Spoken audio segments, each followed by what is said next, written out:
My dear students, मेरे channel जिसका नाम है राइट टू ब्राइट, इस पर आप सभी का स्वागत है। आज हम कक्षा 10th का सामाजिक ज्ञान का टॉपिक, जिसका नाम क्या है, संसाधन और विकास।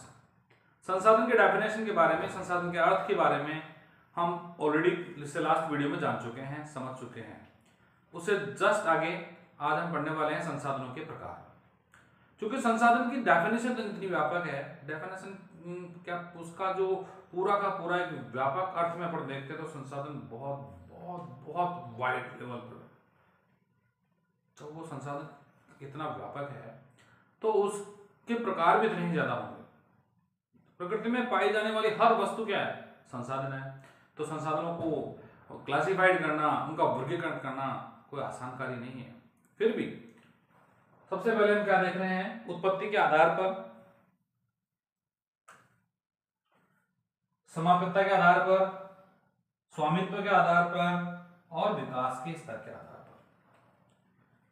इनमें हम संसाधनों को इस प्रकार से वर्गीकृत कर देंगे माय डियर स्टूडेंट्स कि इनको अगर आप ध्यान से पढ़ लोगे तो I promise to you exam में बिल्कुल भी आपको संदेह नहीं रहेगा। इससे संबंधित सभी प्रकार के क्वेश्चन आप ये सब चुटकियों में हल कर दो। उत्पत्ति के आधार पर जैव संसाधन और अजैव संसाधन। देखो, इसमें केवल आप ये जो मैं नाम लिख रखा हूं, इनको आप अच्छे से याद कर लो, दिमाग में फिट कर लो। इस नाम से ही इसका आंसर आ जाएगा। इसका नाम अगर आपके ध्यान में है तो जैव संसाधन क्या है, अजैव संसाधन क्या है, अभी मैं समझाता हूं। जैव संसाधन यानी जिसमें जान है, जो सजीव है, वो सजीव जितने भी आपको उस पूरे वर्ल्ड में दिखाई देते हैं वो सारे के सारे क्या है, जैव संसाधन। अब इतना तो आप जानते होंगे कि सजीव कौन कौन है। सजीव में आते हैं प्राणी, वनस्पति, ये तमाम जो भी आपको दिखाई देता है वो सब के सब क्या है, जैव संसाधन और अजैव संसाधन। देखा जाए तो इस पूरे वर्ल्ड में जैव और अजैव के अलावा कुछ है ही नहीं। या तो कोई वस्तु सजीव है या तो वो निर्जीव है। तो जैव संसाधनों के अलावा जो भी बचता है वो किस में आ जाता है, अजैव में। चाहे वो पानी हो, हवा हो, आप जो भी वस्तु देख रहे हैं, कोई पत्थर देख रहे हैं, मोबाइल देख रहे हैं, तार देख रहे हैं, पंखे देख रहे हैं, बिजली देख रहे हैं, सब क्या है, ये अजैव संसाधन है। दूसरा है समाप्यता के आधार पर, उनके एंड के हिसाब से, किसके, संसाधनों के खत्म होने के हिसाब से। इसके आधार पर भी हमने दो भागों में बांटा है। संसाधनों को हमने दो भागों में बांटा है। एक तो वो जो नवीकरण योग्य हैं और एक वो जो नवीकरण के योग्य नहीं है, यानी अनवीकरणीय। आप देखिए, इनका एक और नाम है परंपरागत और गैर परंपरागत। पहले हम देखते हैं नवीकरण योग्य। इसके भी नाम पर आप थोड़ा सा गौर करेंगे, थोड़ा सा फोकस डालेंगे, अपने दिमाग का जोर डालेंगे तो प्यारे विद्यार्थियों आपको यूं समझ में आ जाएगा। नवीकरण योग्य संसाधन, ऐसे संसाधन जिनको नवीकरण किया जा सके, उनको नयापन ला सके, उनको पुनः उपयोग किया जा सके। और अनवीकरण योग्य, जिनको एक बार यूज में लेने के बाद में दोबारा यूज में नहीं लाया जा सकता, ऐसे संसाधन क्या कहलाते हैं, अनवीकरण योग्य। इसके बाद देखिए स्वामित्व के आधार पर, किसके आधार पर, स्वामित्व के आधार पर संसाधन। व्यक्तिगत संसाधन, ऐसे संसाधन जिस पर किसी व्यक्ति का निजी रूप से अधिकार है, वो व्यक्तिगत संसाधन है। जैसे ये मेरा घर है तो ये मेरी निजी संपत्ति है, यानी ये कैसा संसाधन हुआ, व्यक्तिगत संसाधन हुआ। अगर आपका कोई खेत है तो वो आपकी निजी संपत्ति हुई, निजी संसाधन हुआ आपका, क्या हुआ, व्यक्तिगत संसाधन हुआ। आपके पास कोई पशु है तो वो आपका व्यक्तिगत संसाधन हुआ, आपके पास कोई गाड़ी है तो वो आपके व्यक्तिगत संसाधन हुआ। इसके बाद सामुदायिक स्वामित्व वाले संसाधन, कौन से, सामुदायिक स्वामित्व वाले संसाधन, ऐसे संसाधन जिस पर पूरे समाज का अधिकार है। कोई पब्लिक पार्क हो सकता है जिस पर आप सभी लोग घूमने जा सकते हो, कोई तालाब हो सकता है जिस पर आप सभी लोग अपने पशुओं को पानी पिला सकते हैं, और भी आप अपने दिमाग पर जोर डालेंगे, सोचेंगे, अपने चारों तरफ देखेंगे तो आपको नजर आएंगे सामुदायिक स्वामित्व वाले संसाधन। उसके बाद राष्ट्रीय संसाधन। कौन से? राष्ट्रीय संसाधन।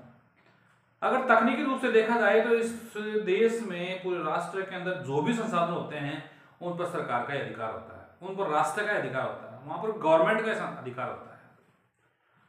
हमारे देश के अंदर या किसी भी देश के अंदर उपलब्ध कोई भी संसाधन, चाहे वो जल हो, चाहे वो जमीन हो, चाहे वहां की कृषि युक्त भूमि हो, चाहे निजी भूमि हो, निजी संसाधन हो, सब के ऊपर सरकार का अधिकार होता है।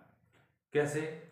आपने देखा होगा बड़ी बड़ी रेल लाइनें जब बिछती है तो उसके मार्ग में आने वाली समस्त प्रकार की भूमि हो, चाहे वो निजी हो चाहे गैर निजी हो, उसको सरकार अपने उपयोग में ले सकती है, ऐसा उसके पास अधिकार है।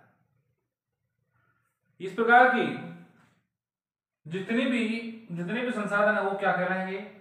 राष्ट्रीय संसाधन कहलाएंगे, जिन पर राष्ट्र का अधिकार है। अंतरराष्ट्रीय संसाधन। कुछ संसाधन ऐसे होते हैं जिनके ऊपर राष्ट्र का अधिकार नहीं होता है और उन पर अधिकार होता है किसका?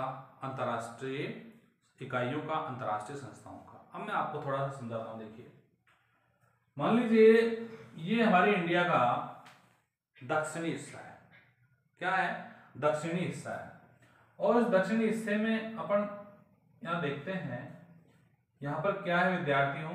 यहां पर है इंडियन ओशन, इसको हिंद महासागर बोलते हैं। क्या बोलते हैं इसको? हिंद महासागर। समझने का प्रयास करना। इसको बोलते हैं विद्यार्थियों हिंद महासागर। इस एग्जाम्पल के जरिए मैं आपको राष्ट्रीय संसाधन और अंतरराष्ट्रीय संसाधन दोनों समझाऊंगा। ये हमारे देश की तटीय सीमा आ गई है, जो समुद्र के तट पर है। यहां से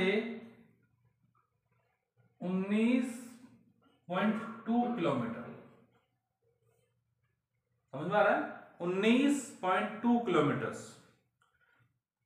19.2 किलोमीटर की दूरी तक का जो क्षेत्र है ये वाला समुद्र के अंदर, ये हमारे राष्ट्रीय स्वामित्व के संसाधन पाए। इसके इस सीमा के अंदर पाए जाने वाला चाहे जल हो, चाहे जमीन के अंदर किसी प्रकार का कोई खनिज हो, किसी प्रकार का पेट्रोलियम गैस हो, एनीथिंग, कुछ भी हो सकता है जो हमारी समुद्री तटरेखा से 19.2 किलोमीटर की दूरी के दरमियान आता है। ये क्या है? ये जो सीमा है इसमें पाए जाने वाले जितने भी संसाधन है वो राष्ट्रीय संसाधन है। कौन से? ये वाले। अब बात करें अंतरराष्ट्रीय संसाधनों की। किसकी? अंतरराष्ट्रीय संसाधन। प्यारे विद्यार्थियों, जब इससे आगे चलते हैं, इससे हम आगे चलते हैं तो करीब करीब 200 किलोमीटर, कितना? 200 किलोमीटर,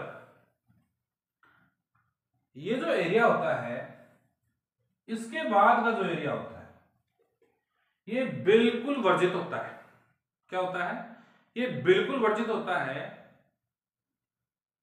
इस पर किसी भी कंट्री का कोई स्वामित्व नहीं होता है। और यहां पर समुद्री तटरेखा से जो 200 किलोमीटर की दूरी का से आगे का जो एरिया है उस पर अंतरराष्ट्रीय संस्थाओं का अधिकार होता है, जिस पर पूरे देश मिलकर के, पूरे देशों की संस्थाएं मिलकर के आपस में बैठ करके राय मशवरे के साथ में उन पर कार्य करती है। वहां से मिलने वाले कोई भी प्रकार के खनिज हो सकते हैं, उन पर वो स्वामित्व करती है।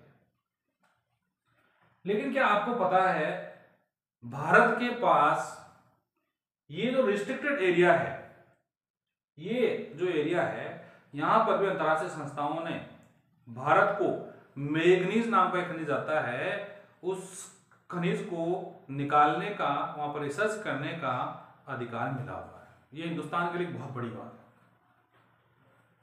माय डियर स्टूडेंट, इसके बाद में जो चौथा है वो क्या है? विकास के स्तर के आधार पर।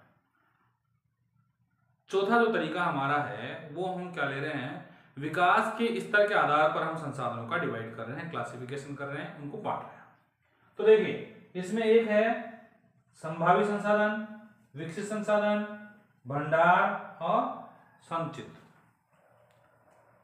इनमें ज्यादा कोई प्रॉब्लम वाली बात नहीं है। सबसे पहले कौन से हैं? संभावित संसाधन।